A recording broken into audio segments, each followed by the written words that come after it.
Fala galera, tudo bem com vocês? Um bom dia. Bem-vindos ao canal Eletrônica Fácil. Vamos gravar hoje a primeira aula do curso de Eletrônica Digital 1, tá? E vamos falar um pouco sobre sinal analógico versus sinal digital, né? Explicar o que é cada um deles, aonde se utiliza, né? Os dispositivos que a gente pode considerar um sinal digital, né? As entradas, as saídas, os sinais analógicos que a gente tem no nosso cotidiano, né? Enfim, dar definição para cada um deles para que todo mundo entenda de forma fácil e bem clara também. Bom, beleza. Então vamos lá. Então, pessoal, vamos lá. Primeiramente, quais são os assuntos abordados hoje? Vão ser os sinais analógicos e digitais, né? Vamos dar a definição de cada um deles e vamos falar um pouco dos exemplos também, né? Esqueci de falar meu nome, né? Meu nome é Rodolfo Crispim de Oliveira. Tá? Sejam muito bem-vindos.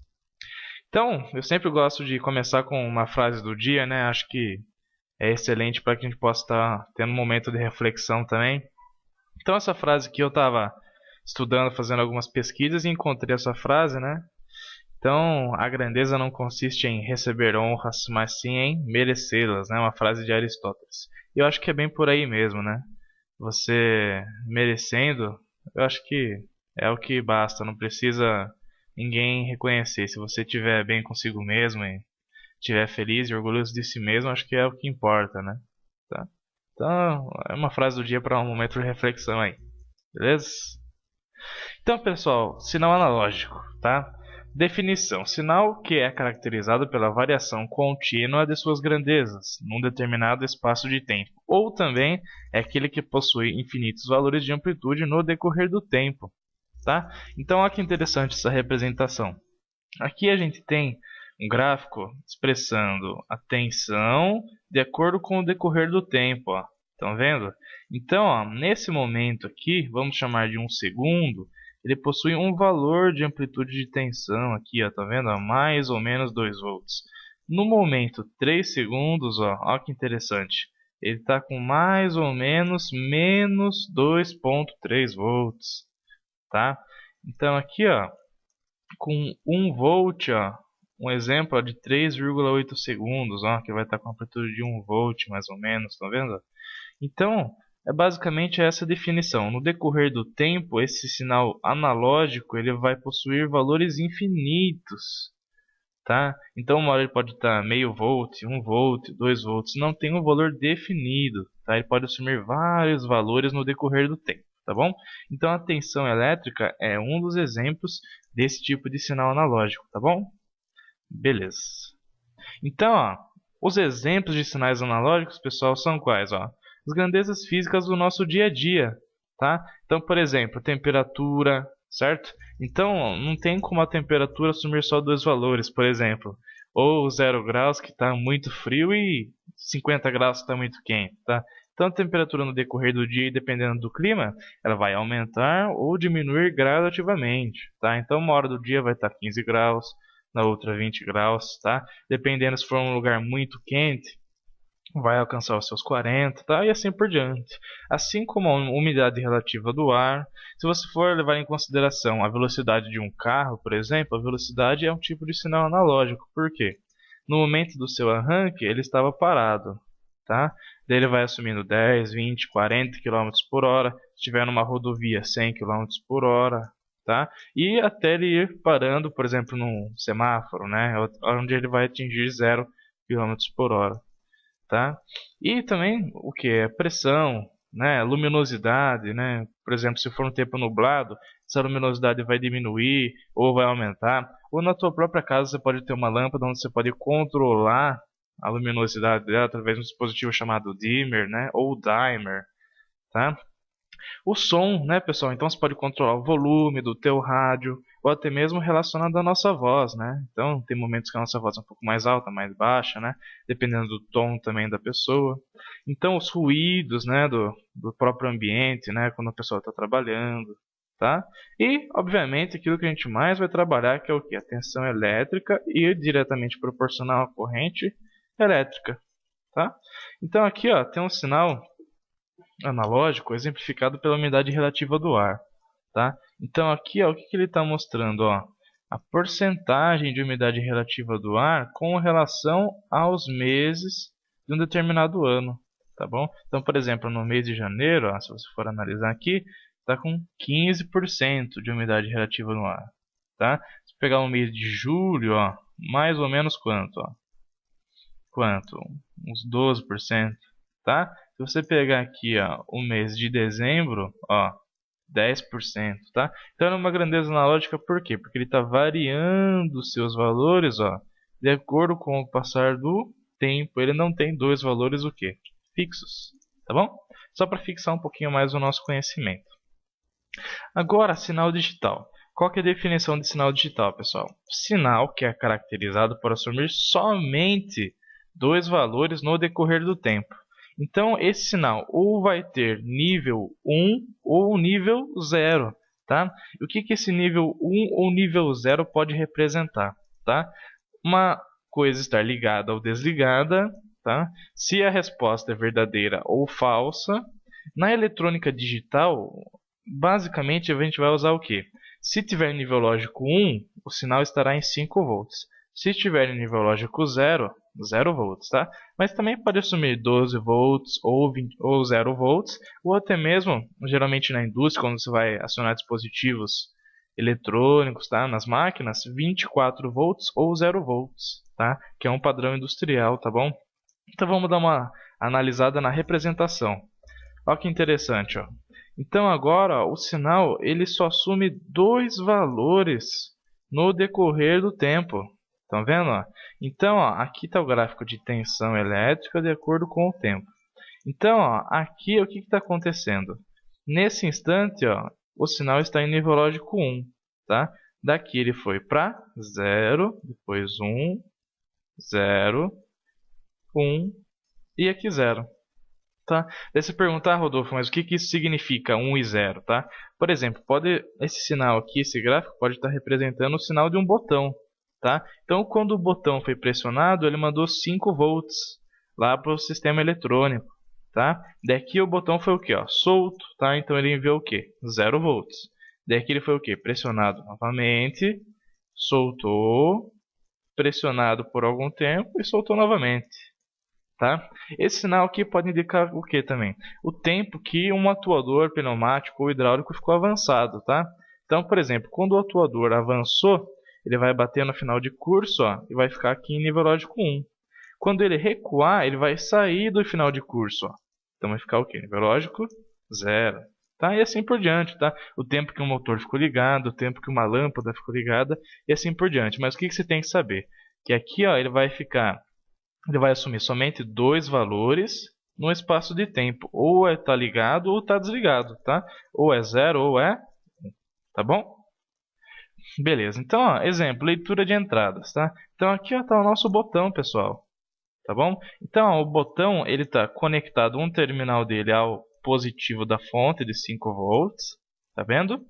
E o outro terminal está conectado a um resistor, que está ligado ao terra, tá? Então, olha que interessante. Se o botão estiver solto, os 5 volts não consegue chegar a esse ponto do resistor aqui, tá vendo? Então, nesse ponto do circuito, qual que vai ser o nosso nível lógico? Ó, 0 volts, porque o resistor está garantindo isso, tá vendo? O resistor está ligado ao terra, que é o nosso 0 volts, tá? Quando eu pressionar o botão, ó, olha o que vai acontecer. Os 5 volts vai chegar aqui ó, a esse ponto ó, do circuito, tá vendo? Então agora ele vai estar em nível lógico o quê? 1, tá vendo? Então o botão solto, ó, nível lógico 0. Botão pressionado, nível lógico 1. Daí você fala, Rodolfo, por que precisa desse resistor? Porque dentro da eletrônica digital, se você tiver com o botão solto, nesse caso aqui, e não estiver nada garantindo os 0 volts nesse ponto do circuito, o circuito vai entrar numa determinada indefinição, que a gente vai ver mais para frente, tá? Então, pessoal, sempre adotem como um padrão colocar um resistor chamado de pull down, tá? Então ele vai estar sempre conectado ao terra, garantindo o nível lógico o quê? 0. E daí quando o dispositivo for acionado, o botão, final de curso, ele vai mandar o quê? O sinal 1, que representa quantos volts? Ó, 5. tá? Então sempre na nossa eletrônica digital a gente vai utilizar o nível lógico 1 como 5 volts e o 0 como 0 volts, tá bom? Beleza. Aqui, ó, eu coloquei exemplos de botões, tá? Então esses botões também podem ser chamados como chave táctil, tá? Então, ó, essa chave aqui é uma das muitas utilizadas, tá? Para fazer o teste com portas lógicas, flip-flops, entre outros dispositivos eletrônicos, tá bom? Então, ó que interessante. Tem vários tipos de chaves diferentes, tá bom? Então daí você pode escolher aquela que você vai trabalhar, tá? Aqui, pessoal, ó, tem leitura de entradas, então finais de curso. Quando você vai mexer com um portão elétrico, por exemplo, o que ele tem que estar delimitado? O sinal máximo que ele está recuado e o sinal máximo quando ele está o quê? Avançado, tá? Então, quando você pressiona um botão e manda ele abrir, ele vai abrir até chegar a um ponto máximo, onde ele vai ter que acionar alguma coisa para que faça o motor parar, o motor do portão, tá? Então ele vai bater onde? Ó, no final de curso, tá? Então batendo no final de curso, ó, tem uma imagem aqui que está representando isso. Quando ele bater, ó, essa chavinha aqui vai fechar e vai mandar o sinal elétrico lá para o sistema eletrônico. Quando ele sair, essa chave vai voltar o quê? A ficar aberta, tá bom? Então aqui, ó, tem uma imagem desse final de curso representando como é que ele funciona, tá? Então, ó, quando a pessoa mandar um sinal para o portão para ele abrir, ele vai abrir até bater no final de curso, indicando que ele abriu, ele fechou, né, desculpe, ao máximo. Quando ele pressionar o botão para abrir o portão, ele vai abrir e vai bater no outro final de curso que vai dizer que ele abriu ao máximo, tá? Para a segurança do funcionamento do sistema, tá bom? Aqui, ó, uma outra coisa, pessoal, são os finais de curso relacionados aos atuadores pneumáticos ou hidráulicos, tá? Então, para garantir o que um atuador avançou e recuou, tá? Você precisa ter um dispositivo que garanta isso, que envia um sinal para o sistema também. E quem que vai fazer isso? Na maioria das vezes é um final de curso do tipo rolete, tá? Então aqui eu até preparei para vocês uma simulação no software FluidSync da Festo para vocês analisarem isso aí, tá? Então aqui, ó, tem um atuador de duplação, válvulas reguladoras de fluxo do ar e uma válvula 5 duas vias para controlar o avanço e o retorno desse atuador, tá? Então aqui tem uma solenoide que vai fazer o atuador avançar, fazer essa válvula deslocar para cá, ó, e uma mola para quando tirar a energia dessa solenoide, ela voltar automaticamente, tá? Então aqui, ó, eu tenho um final de curso indicando que o atuador está recuado e outro final de curso indicando que o atuador está o quê? Avançado, tá? Então, ó, vamos dar uma olhadinha no funcionamento.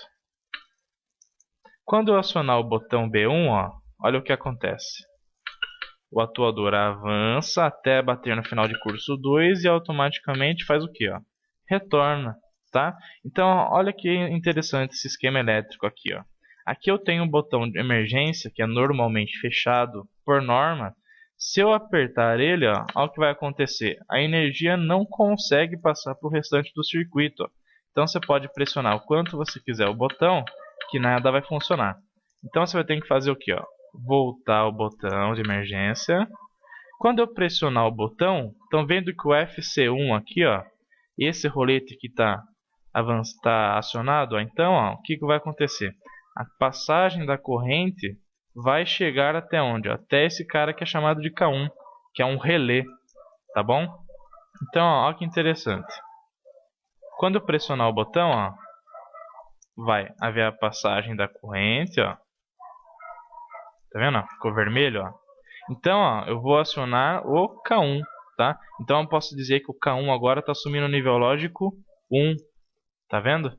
Então, ó, olha o que vai acontecer, ó, passo a passo, ó. Acionou o Y1, que é a solenoide de avanço, e automaticamente a lâmpada verde. Olha lá. E vai fazer o atuador avançar.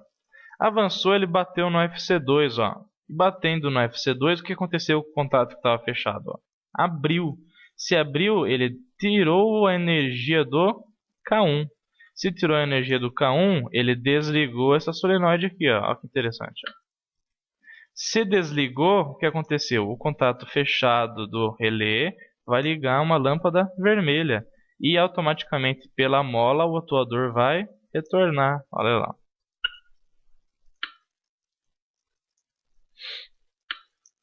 Tá? Então, ó, é basicamente isso daí para vocês entenderem o funcionamento de um final de curso. Tá? Então, se o atuador está avançado, a gente pode considerar que ele está em nível lógico 1. E se ele está recuado, nível lógico 0. Tá bom? Então, basicamente, para vocês entenderem um pouquinho do funcionamento do sistema. Tá? Beleza. Então, vamos lá. Agora aqui, ó, quais são outros tipos de saídas digitais, tá? Então, ó, o motor é um tipo de saída digital? Se você considerar o quê? O estado dele, se o motor está ligado ou se o motor está o quê? Desligado. Mesma coisa, uma lâmpada, se a lâmpada está acesa ou se a lâmpada está o quê? Apagada, tá? Uma bomba hidráulica também pode ser um exemplo? Sim, com certeza. Se a bomba hidráulica está ligada ou se a bomba está desligada. E a mesma coisa um atuador, se o atuador está avançado ou se está recuado. Então o estado desses dispositivos são considerados digitais. Porém, outras condições deles próprios podem ser consideradas analógicas, como o quê? Por exemplo, um motor. A velocidade do motor é analógica. Por exemplo, uma hora ele pode estar a 100 RPM, a outra hora ele pode estar a 20 RPM, né? Se você usar um dispositivo chamado inversor de frequência, você pode controlar a velocidade desse motor, tá? Mesma coisa a lâmpada, uma hora ela pode estar totalmente acesa, outra hora você pode regular ela para 50% da luminosidade, tá? Então aí você está controlando o que? Luminosidade, velocidade, então isso daí é analógico, tá? Então a mesma coisa a bomba, né? Você pode regular a bomba para 100% da vazão ou meio 50%, por exemplo, tá? Então a condição do estado ligado ou desligado é digital, tá? Agora, a condição, por exemplo, da lâmpada, que é a luminosidade, você pode controlar. Então, a luminosidade é o quê? É analógica, tá? Então, é basicamente isso. Tá, pessoal? Espero que vocês tenham entendido como está funcionando esse sistema digital e analógico, tá? E isso daí é a base para o nosso próximo entendimento, nosso próximo ensino da eletrônica digital, tá? Então depois vocês vão aprender os sistemas de numeração, as portas lógicas. Então espero que tenha ficado bem claro o que é um e o que é outro, tá bom? Então, muito obrigado por assistir essa videoaula, espero que eu tenha ajudado e até a próxima. Abraço e tchau!